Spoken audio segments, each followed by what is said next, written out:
Is this the end of Oshinoko? Or is there more to the story than meets the eye? As someone who's deeply invested in the series and someone who has covered Oshinoko in detail, I've spent time analysing the impact Ruby and Aqua's kiss had on anime fans and Oshinoko's storyline. So today I'm gonna break it all down. Has Oshinoko just cancelled itself, or has this moment been taken way out of proportion? It's a monster! Kill it! Kill it! And if you stick around until the end of the video, I'll share a perspective with you that will completely change how you see Ruby and Aqua's relationship, and trust me, it's a game changer. The first girl I kissed was Susie in 2nd grade. But she's your sister.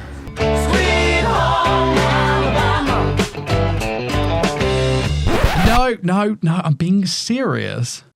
So, Ruby and Aqua's lip-locking shenanigans caused quite a stir online, didn't they? But let's be real, it wasn't exactly shocking. I mean, the Ruby x Aqua ship has been sailing since day one, and the manga has been dropping hints like breadcrumbs leading to this very moment. The biggest shock factor is that they went through with it and we finally got visual confirmation of what everyone's been memeing about. And boy, did it set social media ablaze. You don't want to be like this. This is disgusting. This is awful in every way. If I could kill it, I would.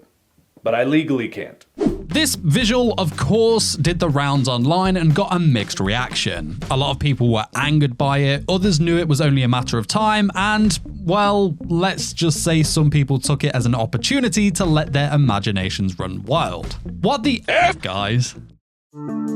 But here's the thing about Oshinoko, it's always been a hot topic. From its unique take on the entertainment industry to its exploration of social media and content creation, this series has never hidden away from controversial themes. However, was it a misstep for Oshinoko to bring these two together in such a, intimate way? In doing this, is Oshinoko taking a drastic step towards self-cancellation? To answer that, we have to understand Ruby and Aqua's dynamic, but before we do, I am going into spoiler territory for Oshinoko, so this is your warning.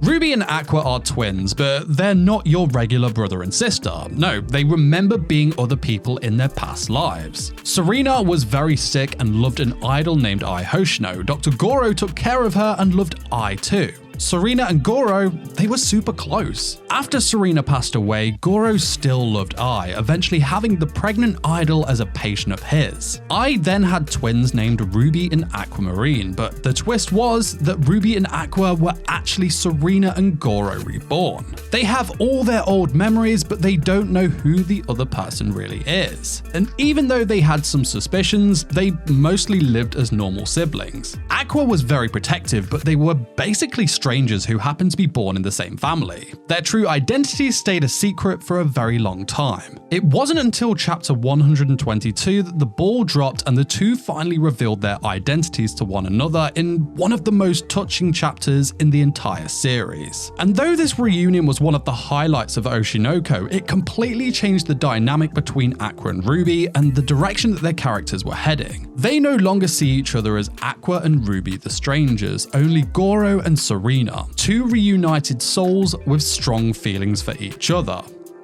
When you were a kid, name something you used as a partner to practice kissing. Jeff. Sister. Sweet home Alabama. Sweet God, no, stop it. Stop it, their feelings are different. For Ruby, she is completely in love with Goro. He was her first love and the one person who brought light into her life as she was slowly dying. For Aqua, it's more complicated. As Goro, he built a strong bond with Serena as his patient. He cares for her, but he's not sure what to do. The other challenge is that even though Ruby and Aqua look the same age, their minds are different. Goro was older when he died, around 30, but Serena was just 12. We've seen this difference in how they act throughout the story, especially when it comes to each other. Ruby listens to her heart and acts on her feelings, while Aqua thinks about the big picture. Ruby is brave and makes the first move, but Aqua is more careful and takes his time. Now, when their kiss finally happens in chapter 143, we clearly see that Ruby has gone in to kiss Aqua, and he is caught off guard. In current events, the two were set to kiss in the movie being made about Ai, where they are exposing their father Hikaru for Ai's murder, but the kiss offset is the more important one. This kiss is the one that has caused the uproar on social media. People have seen this panel and gone straight for their pitchforks when they don't really know the context behind it. So before jumping to conclusions, let's take a step back and examine the bigger picture. You see, context is key when it comes to understanding the significance of Ruby and Aqua's smooch. It's like looking at a close-up photo of a handshake without knowing the backstory. You know, you might assume it's a friendly greeting, a business deal, or even a secret handshake between bros. Che boy. But until you know the full story, you're just guessing. And that's precisely why so many fans are up in arms about this kiss. They see Ruby and Aqua locking lips and immediately jump to the worst possible conclusion: incest. What? They're strongly against it, and rightly so, but here's the thing. There's more to this story than meets the eye. Way more.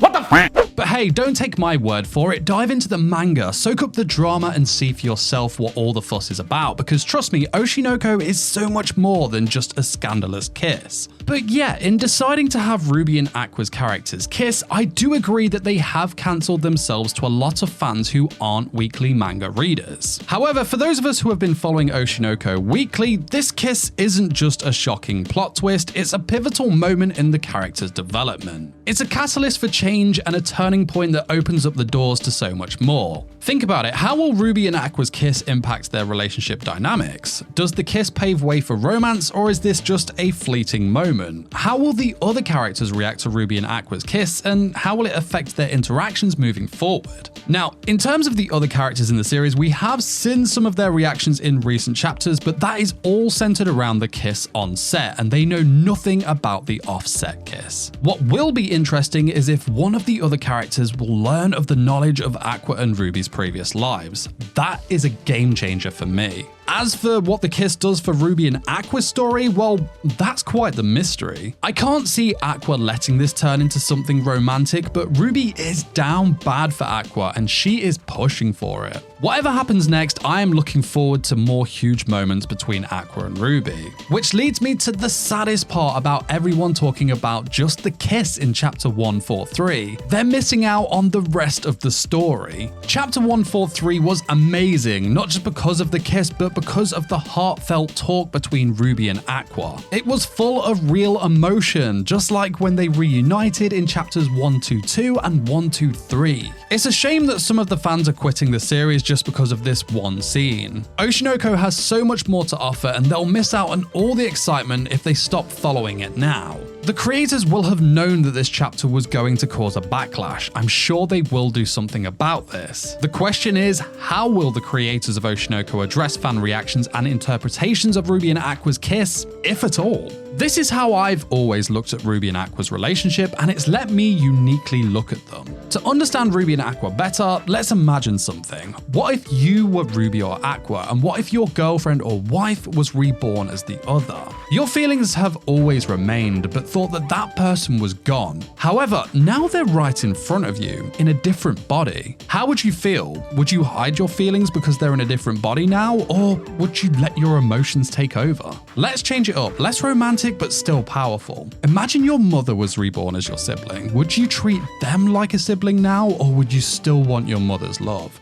This is what's happening with Ruby and Aqua. They're getting a second chance. When I put myself in their shoes, I realize how complicated and interesting their relationship is. As always with Oshinoko, it is one big mystery. It's not the first time they've done it, and it is not going to be the last. So make sure to watch this video next, where I break down how we were all so wrong about Ai Hoshino, the first great mystery of the Oshinoko series. But guys, that's it from me. I'll see you soon some more. Till then, you take care. Peace.